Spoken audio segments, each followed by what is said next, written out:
morning train was crowded, humming with conversations and the rustle of newspapers. Emma, clutching her coffee, slid into the last empty seat by the window. She was running late again, her thoughts already tangled in deadlines. At the next stop, a man stepped in. Tall, with kind eyes hidden behind glasses, he scanned the car and noticed the empty spot beside her. "Is this seat taken?" he asked. She shook her head, moving her bag. He smiled and sat down. For several minutes, silence stretched between them, broken only by the train's rhythm. Emma noticed the book in his hands, Pride and Prejudice. She laughed softly. "That's my favorite novel."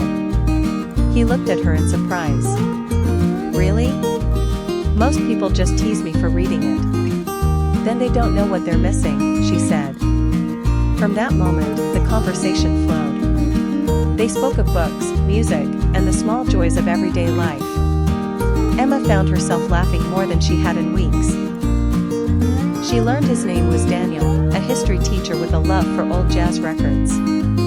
He discovered she was a graphic designer, often too lost in her sketches to notice the world outside. As the train neared her stop, Emma felt a pang of reluctance. She wanted the ride to stretch on forever. When she stood up, Daniel hesitated before speaking. "Do you, maybe want to get coffee sometime?" "Not just train coffee, I mean real coffee." Her heart skipped. She nodded, handing him a slip of paper with her number. "I'd like that." The doors opened, and Emma stepped onto the platform. Through the glass, she saw Daniel watching her with that same quiet smile. The train pulled away, but the warmth lingered, like sunlight breaking through clouds. That morning, the city felt different. Brighter. And Emma knew she would never look at a crowded train the same way again.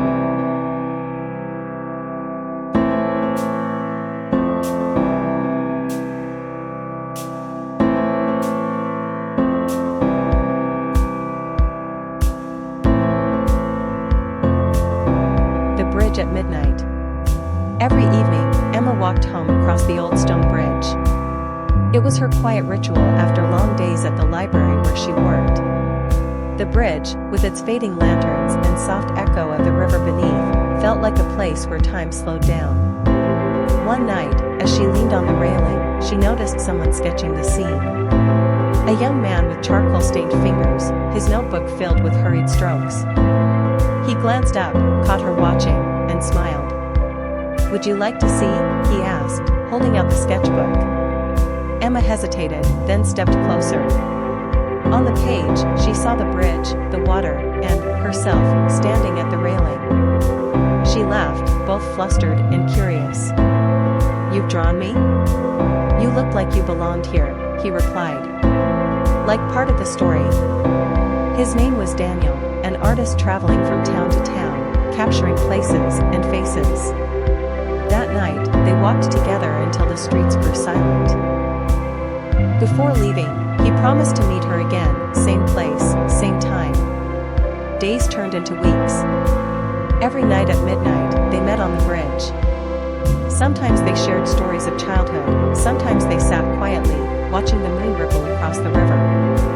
Daniel sketched, Emma read him lines from her favorite books. They became a rhythm, a secret chapter in each other's lives. But one evening, Daniel confessed, "I can't stay forever. My journey calls me onward." Emma's chest tightened. "Then what happens to us?" He looked at her, eyes reflecting the lantern glow. "Some stories don't need forever. Some just need to be true while they last." The night before he left, they stood in silence, hands clasped. Daniel tore a page from his sketchbook, a drawing of the two of them on the bridge, and pressed it into her palm. "Whenever you walk here, you won't be alone," he whispered. Years later, Emma still crossed the bridge every evening. Sometimes the river seemed to carry his laughter back to her. And though Daniel was gone, the memory of those midnight meetings lingered, proof that love, no matter how brief, could carve itself into eternity.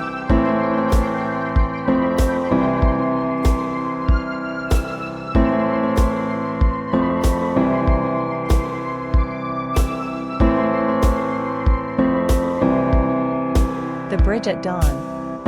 Evelyn always took the long way to work, crossing the old stone bridge that arched over the river. It wasn't the fastest route, but she loved how the early morning sun painted the water in shades of gold. Most mornings, she was alone. Until one day, she wasn't. A man stood at the railing, sketchbook in hand. His hair was messy, his clothes casual, but his eyes, deep and focused, were fixed on the horizon. Evelyn slowed her steps, curious. She wanted to see what he was drawing, but before she could peek, he looked up. Their eyes met. He smiled, and something in her chest tightened. The next morning, he was there again. And the morning after that. Slowly, they began to exchange words, first a polite nod, then a good morning, and eventually, full conversations. His name was Daniel, an illustrator searching for inspiration. He confessed that he came to the bridge every day because it felt alive, like the world breathed differently there. You make it feel even more alive, he added once, his voice soft. Evelyn blushed, unsure how to reply. As weeks turned into months, the bridge became their meeting place. Sometimes they walked together after sunrise, sometimes they just stood in silence, watching the river flow. Daniel sketched her once, surprising her with a portrait where she looked braver, happier, more radiant than she ever thought she could be. But one morning, Daniel wasn't there. Nor the next. Evelyn crossed the bridge every day, her chest hollow with worry. Had she only imagined the closeness between them? On the seventh day, she found a folded paper tucked into the railing where he usually stood. With trembling fingers, she opened it. I got an offer to travel for work. I almost left without saying goodbye because goodbyes feel too heavy. But I couldn't leave without this. Evelyn, the bridge is where I found you, and I hope one day, it's where you'll find me again. Her tears flowed the words, but her heart held it clear. Months later, on a pale spring morning, Evelyn crossed the bridge once more. She almost didn't dare to hope, but there he was, leaning against the railing, sketchbook in hand, the same warm smile waiting just for her.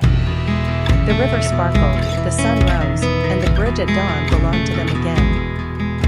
The bridge at dusk. Evelyn always took the long way home, across the old stone bridge. It wasn't the fastest route, but it was quiet, with the river below catching the colors of the evening sky. That night, as the sun bled into shades of pink and gold, she saw someone leaning against the railing. It was Daniel. They had known each other in school, years ago, two shy teenagers who never found the courage to say what they felt. Life had pulled them apart, different cities, different dreams. Yet there he was, standing where she often lingered. Evelyn? His voice carried both disbelief and wonder. She laughed softly. Daniel. I almost didn't recognize you. They fell into step together, their conversation awkward at first, but soon it flowed as though time had only paused, not vanished. He spoke of his travels, of moments when he'd wished someone had been there to share them.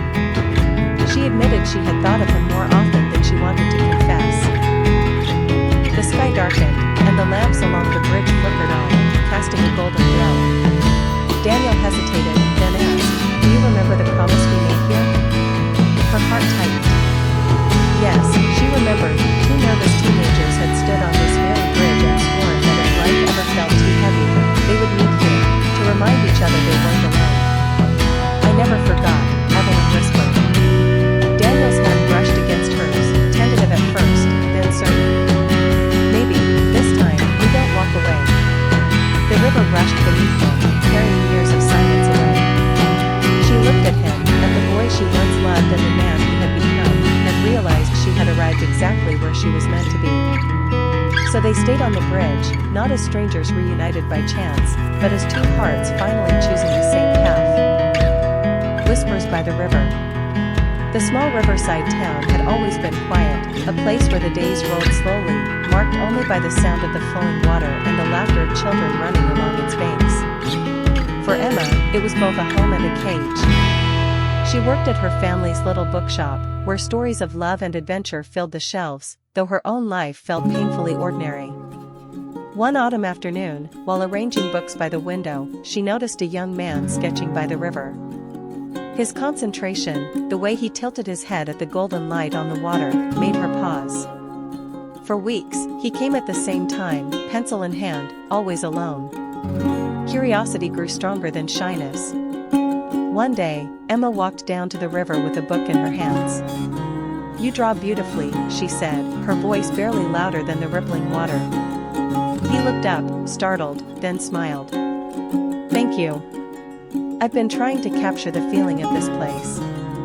It's more than just scenery, it's alive." His name was Daniel, an architecture student passing through town to visit his grandparents. Soon, Emma found excuses to meet him, bringing him coffee, sharing stories from the shop, or simply sitting beside him in silence as he sketched. With him, her world felt less confined, her heart lighter. One evening, as the sky burned with shades of crimson and gold, Daniel closed his sketchbook and turned to her. "I'm leaving soon," he confessed softly. "But I don't want to leave without telling you, these days with you have been the most beautiful I've known." Emma's heart tightened. She wanted to beg him to stay, yet she knew dreams had wings. Instead, she whispered, "Then let me be in your sketches. That way, I'll always travel with you." He reached for her hand, warm and trembling, and for a moment the river seemed to hush, holding its breath. "And in my heart," he added. When Daniel finally left, Emma returned to her bookshop with a bittersweet smile. The river still flowed, the days still turned, but now there was color in her life. She didn't know if he would return, but she carried his words like a promise, and each autumn, when the light fell golden on the water, she would whisper to the river, hoping it carried her love back to him.